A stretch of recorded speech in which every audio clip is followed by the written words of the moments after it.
ఓ కాఫీర్ high భయ్, ఉస్కు క్యా మాలూమ్ నీ. వాడు కాఫీర్ అన్నా, వాడికి ఏం తెలీదు, ఈవిడ కాఫీర్ అందుకే ఇలా చేస్తుంది, ఇలా అంటా ఉంటాం కదా. అసలు కాఫీర్ అంటే ఏంటి? ఒక అవిశ్వాసిని మనం పిలిచే మాట కాఫీర్ అంటాం. దాని గురించి ఈరోజు తెలుసుకుందాం. ఒక ముస్లిం ను ఓ కాఫీర్ అని అనుట తప్పండి, నివారించబడింది. మన ప్రవక్త ముహమ్మద్ సల్లల్లాహు అలైహి వసల్లం గారి హదీస్ తెలుసుకుందాం. ఒక ముస్లిం తన తోటి ముస్లిం సోదరుని కాఫీర్ అని పిలిస్తే వారిద్దరిలో ఒకరు తప్పకుండా అవిశ్వాసి అయిపోతాడు.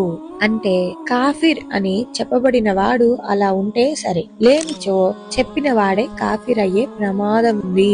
ప్రవక్త ముహమ్మద్ సల్లల్లాహు అలైహి వసల్లం గారు చెప్పినట్లు అబ్దుల్లా బిన్ ఉమర్ రదియల్లాహు అన్హు గారు ఉల్లేఖిస్తున్నారు. రిఫరెన్స్ సహీ బుఖారీ మరియు ఎవరైనా ఒక వ్యక్తిని కాఫీర్ అని లేక దైవ శత్రుడా అని పిలిచినచో అప్పుడు అతడు పిలవబడిన వాడు అలాంటి వాడు కానిచో ఆ మాట చెప్పిన వాని వంకే తిరుగుతుందని ప్రవక్త ముహమ్మద్ సల్లల్లాహు అలైహి గారు విన్నట్లు అబూ జర్ రదియల్లాహు అన్హు గారు ఉల్లేఖించారు. రిఫరెన్స్ సహీ ముస్లిం మరియు ఇంకొక హదీస్ లో ప్రవక్త ముహమ్మద్ సల్లల్లాహు అలైహి వసల్లం గారి యొక్క అనుచరుడు ఇలా చెప్పాడని అబూ ములైహ్ ఉల్లేఖిస్తూ, నేను ప్రవక్త ముహమ్మద్ సల్లల్లాహు అలైహి వసల్లం గారి వెనుక సవారీపై ఆ సవారీ పోటు రాయి తగిలి పడబోయింది. నేను తయిస్ శైతాన్ నాశనమవుగాక అని అర్థం అని అన్నాను. అప్పుడు ప్రవక్త ముహమ్మద్ సల్లల్లాహు అలైహి వసల్లం గారు ఇలా తెలియజేశారు, తయిస్ శైతాన్ అనకు. అలా అన్నప్పుడు వాడు పొంగి ఒక ఇల్లంత అయిపోతాడు, నా శక్తితో నేను పడేశాను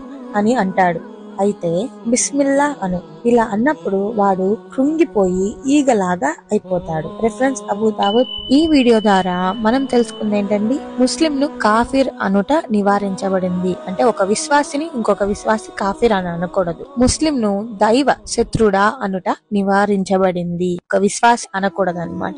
ఈ పదాలను ఎవరి నిర్దేశించి చెప్పబడ్డాయో వారు దానికి అర్హులు కానట్లయితే అవి చెప్పిన వారి వైపుకే తిరిగిపోతుంది. గుర్తుపెట్టండి, ప్రమాదం సమయాలలో తయిష్ శైతాన్ అనుట కరెక్ట్ కాదు, నివారించబడింది. దానికి బదులుగా బిస్మిల్లా అనాలి అని ఆదేశించబడింది.